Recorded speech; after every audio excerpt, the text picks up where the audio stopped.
नमस्कार, स्वागत है आपका जेएमएच न्यूज चैनल। मेरा नाम है नवनीत जेएमएच। आइए जान लेते हैं नॉन स्टॉप खबरें। सबसे पहले आपको बता देते हैं उत्तर प्रदेश संयुक्त प्रवेश परीक्षा परिषद पॉलिटेक्निक से जुड़ी हुई पहली बड़ी खबर आ रही है। इसी के साथ ही जो है तमाम बड़ी खबरें, बड़े ऐलान सिलसिलेवार हम जानने वाले हैं। चलिए शुरुआत करते हैं पहली खबर से।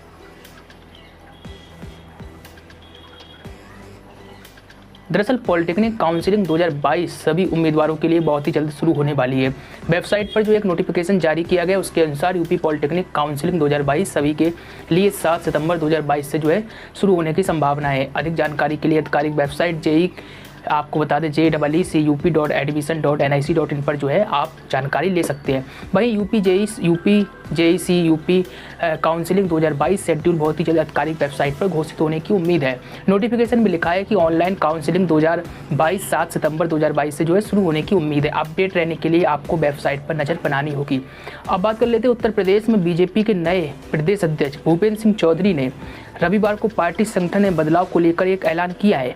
उन्होंने कहा है कि निकाय चुनाव के बाद प्रदेश में पार्टी के संगठन का पुनर्गठन होगा। भूपेंद्र चौधरी जो है रविवार को बरेली के दौरे पर गए थे। इस दौरान उन्होंने मीडिया से बातचीत करते हुए बयान दिया। चौधरी ने कहा कि राज्य में बीजेपी संगठन का पुनर्गठन निकाय चुनाव के बाद होगा। इस समय बीजेपी के कार्यकर्ताओं का एकमात्र लक्ष्य निकाय चुनाव जीतना है। बीजेपी एक लोकतांत्रिक दल है। निकाय चुनाव के बाद प्रदेश में पार्टी की संगठनात्मक प्रक्रिया शुरू होगी, जिसमें मंडल, जिला और क्षेत्र स्तर पर कार्यकर्ता तैयार किए जाएंगे। तो ये बड़ा बयान जो है भाजपा के प्रदेश अध्यक्ष का है।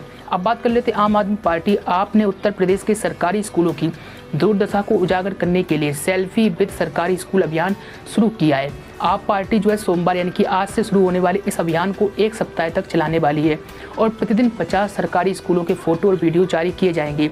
आपके जो है यूपी प्रभारी और राज्यसभा सदस्य संजय सिंह ने रविवार को पार्टी कार्यालय में आयोजित एक पत्रकार वार्ता में यह जानकारी साझा की है। संजय सिंह ने कहा है कि सरकारी स्कूलों की बदहाली और दुर्दशा में उत्तर प्रदेश प्रथम स्थान पर है। आंकड़ों का हवाला देते हुए बताया कि यूपी में 25,000 से अधिक जो है सरकारी स्कूल बंद हो चुके हैं। अब बात कर लेते यूपी पुलिस में जो है भर्ती को लेकर एक बड़ी खबर निकल कर आ रही है। यूपी में 26,000 से ज़्यादा पदों पर कांस्टेबलों की भर्ती होनी है। ऐसे में पुलिस भर्ती की तैयारी कर रहे युवाओं के लिए बेहतरीन अवसर है। कांस्टेबल की भर्ती को लेकर शीघ्र UP board recruitment and promotion board UPBRPB जो है नोटिफिकेशन जारी करेगा। इसके लिए जल्दी Uttar Pradesh board recruitment and promotion board notification जारी करेगा। यूपी पुलिस में इस भर्ती अभियान के तहत कांस्टेबलों के खाली पड़े 26,210 पदों को भरा जाना है। आपको बता दें आवेदन करने के इच्छुक और योग्य अभ्यर्थी अपनी तैयारी अभी से शुरू कर सकते हैं। इसके लिए ही भर्ती प्रक्रिया से जुड़े हुए अपडेट के लिए आप यूपी पुलिस की जो ऑफिशियली वेबसाइट पर लगातार विजिट करते रहना चाहिए, क्योंकि जो भी नोटिफिकेशन आएगा इसी साइट पर आपको देखने को मिलेगा। अब आपको हम एक ऐसी खबर बता रहे हैं जो चौंका देगी। उत्तर प्रदेश के प्रयागराज से जो है एक करोड़पति स्वीपर की खबर इस समय वायरल हो रही है। करोड़पति स्वीपर, जी हाँ, यह टीबी से पीड़ित था। उसकी मौत के बाद जो है अब उसके घर में 80 साल की माँ ही बची हुई है, जिसका रो रो का बुरा हाल है। यही नहीं, करोड़पति स्वीपर जिसके खाते में 70 लाख से ज़्यादा रुपए हैं। बताया जा रहा है कि इस खाते से धीरज ने कभी पैसे ही नहीं निकाले थे।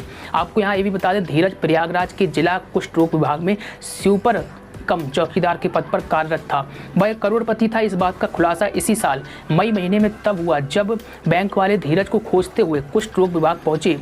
उसके बाद अस्पताल और विभागीय लोग उसे करोड़पति स्वीपर कहकर बुलाने लगे थे। धीरज ने यह संपत्ति अपने पिता और खुद की मेहनत से कमाई थी। दरअसल धीरज के पिता इसी विभाग में स्वीपर के पद पर कार्यरत थे और नौकरी के बीच उनकी मौत हो गई थी। इसके बाद मृतक आश्रित के पद पर, यानी कि जो पिता की मौत के बाद जो मृतक आश्रित का पद होता उस पर जो है धीरज को नौकरी मिल गई थी। लेकिन यह खबर काफ़ी चर्चाओं में है। अब बात कर लेते हैं केंद्र की मोदी सरकार के खिलाफ। कांग्रेस ने दिल्ली के रामलीला मैदान में महंगाई पर हल्ला बोला और रैली की। इस दौरान जो है कांग्रेस के तमाम बड़े नेता इस रैली में शामिल हुए। कांग्रेस के पूर्व अध्यक्ष राहुल गांधी ने भी अपने भाषण में सरकार पर चौतरफा हमला बोला है। इसी के साथ ही राहुल गांधी ने कहा है कि बीजेपी के आने के बाद से देश में नफरत और क्रोध बढ़ता जा रहा है। राहुल गांधी के भाषण का 10 सेकंड का एक हिस्सा, यानी कि वीडियो क्लिप की शक्ल में जो है सोशल मीडिया पर तेजी से वायरल होने लगा है। वो वीडियो क्लिप भी हम आपको दिखाएंगे। इस वीडियो में राहुल गांधी जो है महंगाई पर भाषण देते हुए आटे की कीमत प्रति किलो की जगह प्रति लीटर में बता रहे हैं। ये वीडियो आप देखिए। आज 40 रुपए लीटर आटा, 22 रुपए लीटर आज लीटर, 40 रुपए आज 40 रुपए लीटर आटा, 22 रुपए लीटर आज 40 रुपए लीटर। वहीं बता दें राहुल के इस वीडियो को तमाम लोग शेयर कर रहे हैं, जिसमें कभी कांग्रेस में भी शामिल रहे बीजेपी के प्रवक्ता शहजाद जय हिंद भी शामिल है। शहजाद ने राहुल गांधी का मजाक उड़ाते हुए लिखा, राहुल गांधी आटा 22 रुपये प्रति लीटर, आज 40 रुपये प्रति लीटर। महंगाई के मुद्दे पर राहुल गांधी को गंभीरता से लेने का मतलब कुछ ऐसा ही है जैसे कांग्रेस के भ्रष्टाचार विरोध को गंभीरता से लेना या हिटलर को मानवाधिकार के मामले में गंभीरता से लेना। यूपीए के राज्य में जो है इन्फ्लेशन लंबे अरसे तक जो है डबल डिजिट में था। आपको बता दें कांग्रेस के ट्विटर हैंडल पर शेयर किए गए राहुल गांधी के इस भाषण में उस हिस्से को सुना जिसमें वो आटे की कीमत का जिक्र कर रहे हैं। इसे सुनने पर साफ होता है कि राहुल गांधी ने बाकी अपने भाषण में पहले महंगे पेट्रोल डीजल और सरसों के तेल का भाव लीटर में बताया, फिर उसी जो है फ्लो में आटे का भाव भी लीटर में बोल गए। यही हिस्सा वायरल क्लिप के तौर पर शेयर किया जा रहा है, लेकिन इस क्लिप में उसके ठीक बाद का वो हिस्सा हटा दिया गया जब राहुल गांधी आटे का भाव लीटर में बताने के अगले ही पल जुबान फिसलने का एहसास करके अपनी भूल में सुधार कर लेते हैं। तो उस वीडियो को भी हम आपको दिखाना चाहेंगे, तो इस वीडियो को भी आप देखिए। सरसों का तेल 90 रुपए लीटर, आज 200 रुपए लीटर। दूध 35 रुपए लीटर, आज 60 रुपए लीटर। आटा 22 रुपए लीटर, आज 40 रुपए लीटर केजी। तो एक तरफ आपको सरसों का तेल 90 रुपए लीटर, आज 200 रुपए लीटर। दूध 35 रुपए लीटर, आज 60 रुपए लीटर। आटा 22 रुपए लीटर, आज 40 रुपए लीटर केजी। तो एक तरफ आपको अब बात कर लेते हैं मध्य प्रदेश में पोषण आहार योजना में बड़ा घोटाला सामने आया। योजना का लाभ लेने वालों की पहचान, उत्पादन, अनाज बांटने और क्वालिटी कंट्रोल में बड़े पैमाने पर हेराफेरी की गई। एनडीटीवी न्यूज चैनल में प्रकाशित एक खबर के अनुसार अकाउंटेंट जनरल की रिपोर्ट में इसका खुलासा हुआ है, जिसमें लाभार्थियों की पहचान में अनियमितता, स्कूली बच्चों के लिए महत्वाकांक्षी मुफ्त योजना जो भोजन योजना के वितरण और गुणवत्ता नियंत्रण में गड़बड़ी पाई गई। रिपोर्ट के अनुसार इस योजना के तहत करीब 49.5 लाख रजिस्टर्ड बच्चों और महिलाओं को पोषण आहार दिया जाना था। करोड़ों का जो है हजारों किलो वजनी पोषण आहार कागजों में ट्रक से आया, लेकिन जांच में पाया गया कि जिन ट्रकों के नंबर बताए गए थे वो दरअसल मोटरसाइकिल, ऑटो, कार, टैंकर के थे। यही नहीं, लाखों ऐसे बच्चे जो स्कूल नहीं जाते उनके नाम पर भी करोड़ों का राशन बांट दिया गया। भ्रष्टाचार का यह खेल उस मंत्रालय में चल रहा था जो खुद मुख्यमंत्री शिवराज सिंह चौहान के पास है। इस खेल में करदाताओं के करोड़ों भ्रष्ट जो है सिस्टम की जेब में गए और बच्चे महिलाएं कुपोषित ही रह गए। तो ये एनडीटीवी की एक रिपोर्ट में बड़ा खुलासा हुआ है जो हमने आपको बताया। अब बात कर लेते हैं छत्तीसगढ़ के सीएम भूपेश बघेल रेवड़ी कल्चर को लेकर प्रधानमंत्री नरेंद्र मोदी और केंद्र की सरकार पर जमकर बरसे।